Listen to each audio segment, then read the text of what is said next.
Assalamualaikum warahmatullahi wabarakatuh. Salam sejahtera untuk kita semua. Semoga kita senantiasa dalam keadaan sehat walafiat.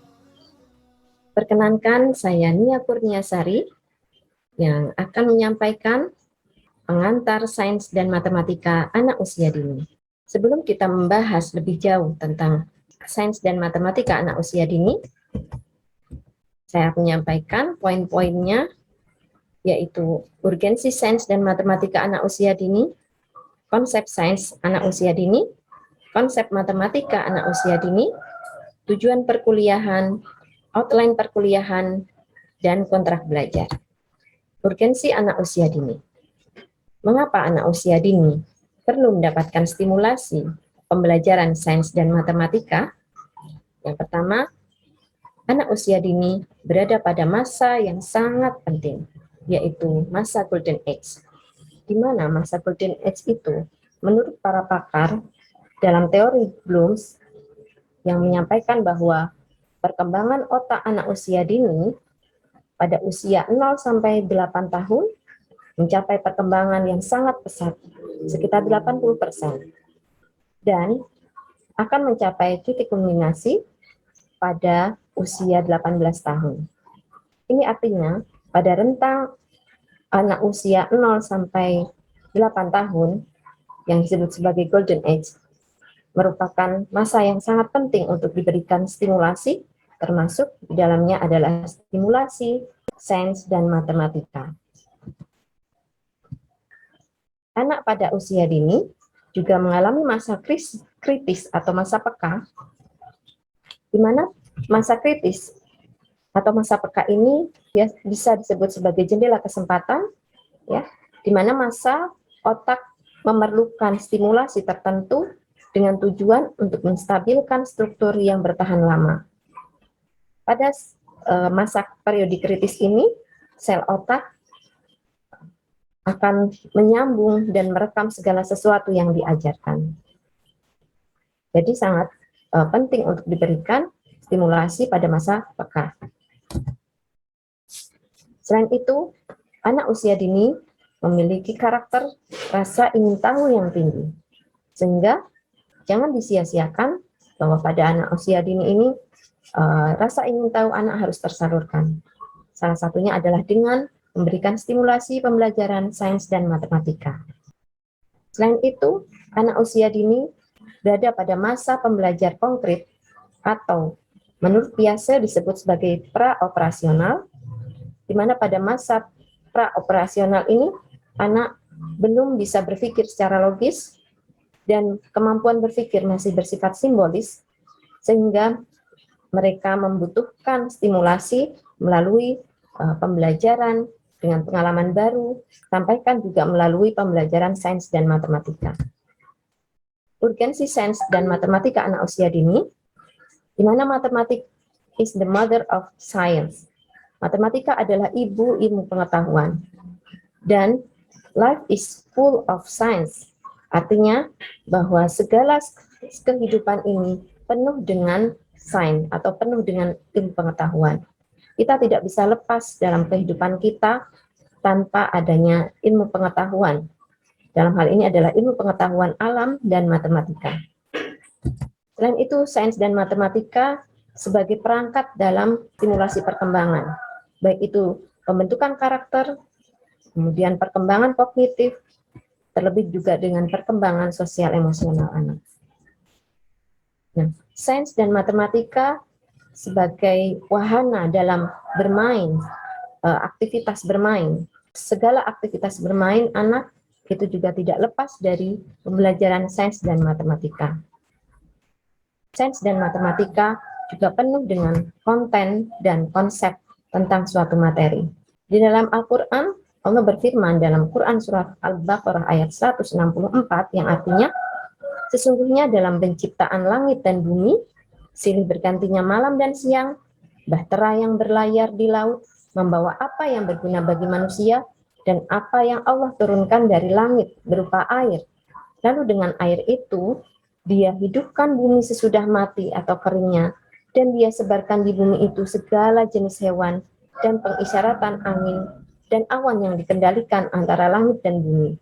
Sungguh terdapat tanda-tanda keesaan dan kebesaran Allah bagi kaum yang memikirkan. Allah telah menyampaikan tentang ilmu pengetahuan, baik yang mengandung unsur sains maupun matematika di dalam Al-Quran. Sehingga sudah selayaknya kita sebagai hamba Allah untuk mempelajari segala hal penciptaan Allah melalui ilmu pengetahuan, antara lain yaitu sains dan matematika. Kajian kita pada perkuliahan ini berfokus pada kajian pembelajaran sains untuk anak usia dini dan kajian pembelajaran sains, kajian pembelajaran matematika anak usia dini. Nah, konsep sains, apa itu sains? Menurut KBBI atau Kamus Besar Bahasa Indonesia, sains adalah pengetahuan sistematis yang diperoleh dari sesuatu, observasi, penelitian, dan uji coba yang mengarah pada penentuan sifat dasar atau prinsip sesuatu yang sedang diselidiki, dipelajari, dan sebagainya. Kain dan San menyampaikan bahwa sains adalah pengetahuan yang sistematis, tersusun secara teratur, berlaku umum, dan berupa kumpulan data hasil observasi dan eksperimen.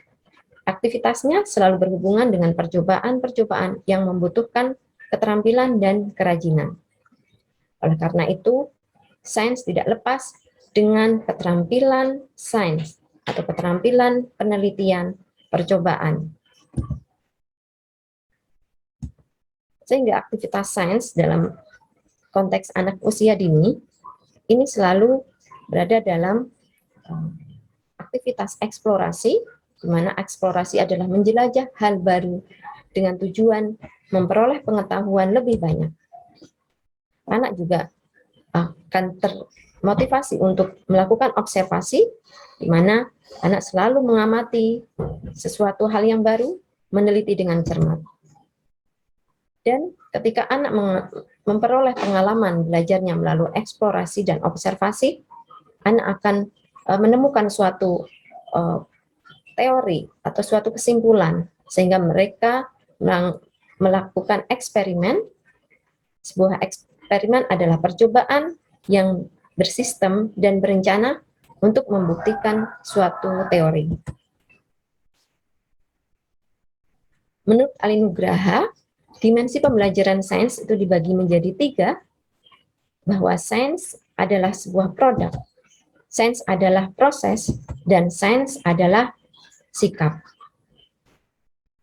Sains sebagai produk, di sini bahwa sains itu akan menghasilkan sebuah penguasaan fakta, konsep, teori dari eksperimen atau penemuan sainsnya.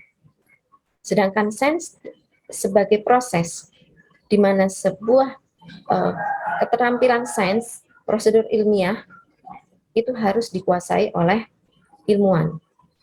Ya, dalam kaitan ini adalah kegiatan mengamati, menggolongkan, mengukur, menguraikan, menjelaskan, mengajukan pertanyaan, merumuskan problem, hipotesis, merancang penelitian, eksperimen, pengumpulan data, hingga pada analisis dan kesimpulan. Seorang saintis juga harus memiliki sikap atau kepribadian yang positif, karakter positif, antara lain jujur, kritis, kreatif, rendah hati, tidak mudah putus asa, dan bersikap menghargai serta berpedoman pada data dan fakta dan rasa ingin tahu yang tinggi. Tujuan pembelajaran sains untuk anak usia dini yang pertama harus kita tanamkan pada anak usia dini adalah menumbuhkan keimanan pada Allah melalui ciptaannya dan kecintaan terhadap alam sekitar. Jadi mengenalkan kekuasaan Allah melalui ciptaannya dengan eksperimen, dengan pembelajaran sains. Yang kedua adalah membantu pemahaman anak tentang konsep sains dalam kehidupan sehari-hari dan melekatkan aspek keterampilan proses sains sebagai pengetahuan sains. sehingga pengetahuan sainsnya berkembang. Menumbuhkan minat anak dalam belajar sains, mengembangkan sikap rasa ingin tahu, kritis, tanggung jawab, dan mandiri, serta membantu dalam menerapkan konsep sains dan pemecahan masalah. Dan dengan sains, anak dikenalkan tentang teknologi sederhana. Ruang lingkup sains berdasarkan bidang kajiannya tidak lepas dengan bidang kajian ilmu pengetahuan alam, antara lain bumi dan jagat raya, ilmu-ilmu hayati atau biologi, dan bidang kajian fisika kimia. Berdasarkan bidang pengembangan, seperti disampaikan tadi, terdiri menjadi 3 dimensi, yaitu penguasaan produk, penguasaan proses, dan penguasaan sikap sains. Sekarang kita mengenal apa itu konsep matematika. Menurut Kamus Besar Indonesia, Kamus Besar Bahasa Indonesia, matematika adalah ilmu tentang bilangan, hubungan antar bilangan, dan prosedur operasional yang digunakan dalam penyelesaian masalah mengenai bilangan. Menurut Sujadi, mengungkapkan 6 definisi matematika, yaitu matematika sebagai cabang ilmu pengetahuan eksak dan terorganisir dengan baik, pengetahuan tentang bilangan dan kalkulasi, pengetahuan tentang penalaran logik dan berhubungan dengan bilangan, pengetahuan fakta-fakta kuantitatif dan masalah tentang ruang dan bentuk, pengetahuan tentang struktur yang logik, dan pengetahuan tentang aturan-aturan yang ketat. Anak usia dini perlu mendapatkan pembelajaran matematika dengan tujuan untuk dapat berpikir secara logis dan sistematis sejak dini, melalui pengamatan benda, gambar, dan angka. Dapat menyesuaikan dan melibatkan diri dalam kehidupan masyarakat dengan keterampilan berhitung. Anak juga dapat memiliki konsentrasi, abstraksi, dan daya apresiasi yang tinggi. Memiliki pemahaman konsep ruang dan waktu, dan memperkirakan kemungkinan urutan suatu peristiwa di sekitarnya, serta memiliki kreativitas dan imajinasi dalam menciptakan sesuatu secara spontan. Menurut National Council of Teachers of Mathematics, ada 5 konsep matematika anak usia dini. Yang pertama adalah konsep angka, di mana anak mendapatkan pemahaman tentang konsep angka, antara lain menghitung, menjumlah, membandingkan, dan mengetahui simbol angka dalam kehidupan sehari-hari. Yang kedua adalah konsep pola hubungan, di mana pengenalan konsep dan pola hubungan ini adalah tentang pola sederhana, menjiplak, membuat pola, dan memperkirakan kelanjutan pola, menghubungkan objek, bentuk bilangan ke dalam pola tertentu.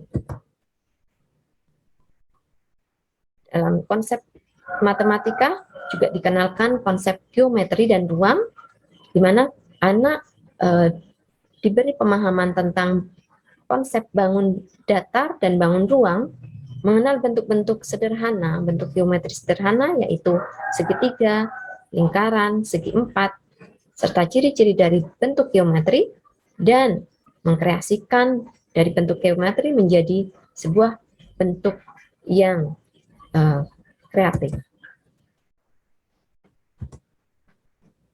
Yang keempat adalah pengukuran, di mana pengukuran ini adalah pemahaman tentang prinsip pengukuran, alat ukur, konsep lebih panjang, lebih tinggi, lebih besar, lebih ringan, lebih berat, lebih cepat, dan lain sebagainya, dan menggunakan alat ukur. Jadi pengukuran tanpa alat ukur dan pengukuran dengan alat ukur, misalnya pita, sepatu, penggaris, skala, timbangan, termometer, dan lain sebagainya. Yang kelima adalah pengumpulan, pengaturan, dan tampilan data. Yang ini lebih kompleks, yaitu kegiatan memilih, mengklasifikasi, membuat grafik sederhana, menghitung, mengukur, memilih, dan membandingkan sebuah benda atau objek. Aktivitas pengamatan ini erat kaitannya dengan penelitian tentang sains dan matematika.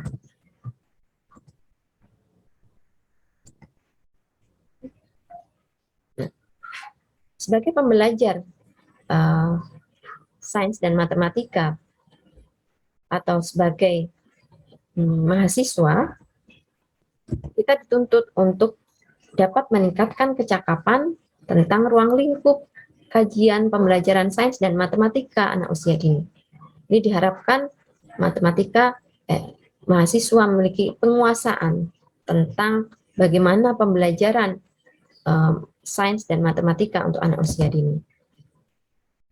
Yang kedua adalah meningkatkan kemampuan atau keterampilan sebagai mahasiswa untuk merancang sebuah metode atau model atau strategi untuk melaksanakan pembelajaran sains dan matematika pada anak usia dini.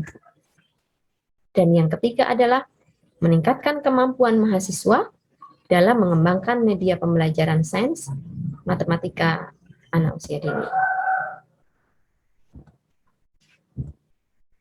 Nah, ini adalah outline perkuliahan atau silabus, ya, di mana pada pertemuan awal 1-7 sebelum ujian semester, ini lebih fokus kepada kajian sains anak usia dini, dan juga di sini targetnya adalah mahasiswa dapat menguasai konsep sains anak usia dini, ruang lingkup, dan juga dapat menguasai atau membuat sebuah rancangan pembelajaran sains untuk anak usia dini. Dan setelah ujian tengah semester, pada pertemuan berikutnya hingga akhir semester, yaitu berfokus pada kajian matematika anak usia dini, di mana target akhir pada pembelajaran matematika anak usia dini adalah mahasiswa menguasai konsep matematika, ruang lingkup matematika, dan juga dapat membuat sebuah media pembelajaran matematika untuk anak usia dini yang tentunya lebih kreatif dan menarik untuk anak usia dini. Inilah produk akhir perkuliahan. Karena 3 SKS ini cukup besar, ya, maka mahasiswa dituntut untuk membuat merancang sebuah kegiatan sains untuk anak usia dini yang dikemas dalam bentuk video, Science Explorer for Kids, serta mahasiswa dituntut untuk dapat membuat sebuah media pembelajaran atau APE matematika sederhana untuk anak usia dini. Inilah kontrak belajar kita.